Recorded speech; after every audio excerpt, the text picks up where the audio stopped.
নমস্কার বন্ধুরা, আজ বানিয়ে নেব রুই মাছের পাতুরি। তো চলুন রেসিপিটি শুরু করা যাক। প্রথমেই এখানে নিয়েছি সাদা ও কালো সরষে, পোস্ত, সাদা তিল, কোড়ানো নারকেল, 7 থেকে 8টা কাঁচা লঙ্কা।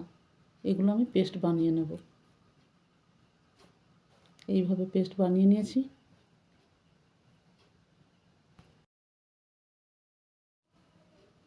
এখন দিয়ে দিচ্ছি সামান্য লবণ ও 2 চামচ সরষের তেল।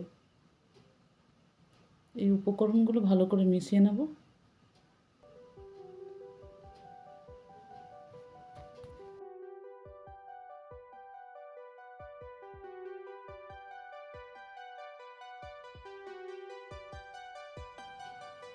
এবার একটা ফ্রাই প্যান নিয়েছি।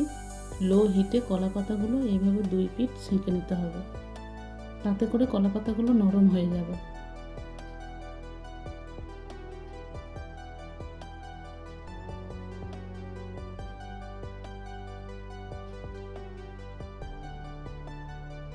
এইভাবে সমস্ত কলা পাতাগুলো সেঁকে নিয়েছি।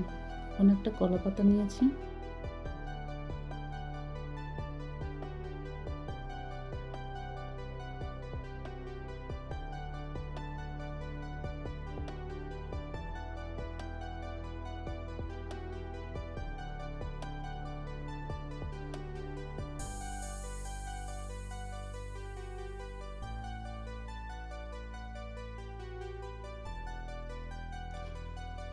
এইভাবে একটা পাতুরি বানিয়ে নিয়েছি। একইভাবে আবারও একটা বানিয়ে নেব।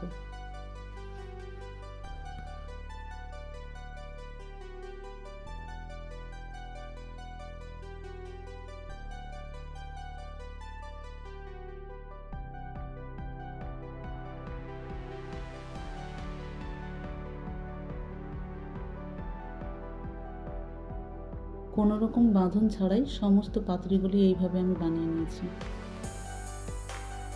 এখন একটা ফ্রাই প্যানে সামান্য তেল নিয়ে পাতুরিগুলো দিয়ে দিচ্ছি।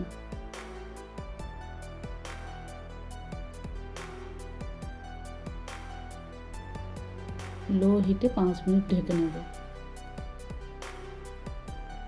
5 মিনিট পর ঢাকনাটি খুলে সামান্য জল ছিটিয়ে নেব।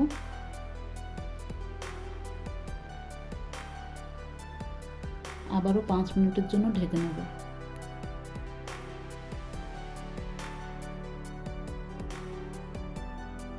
পাতুরির এক পিঠগুলো আমার কমপ্লিট।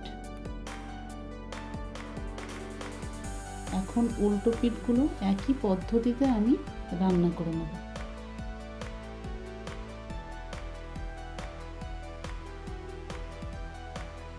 সমস্ত পাতুরিগুলো আমার হয়ে গেছে।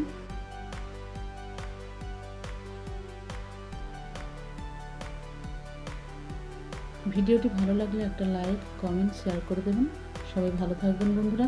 আবার দেখা হবে পরের ভিডিওতে।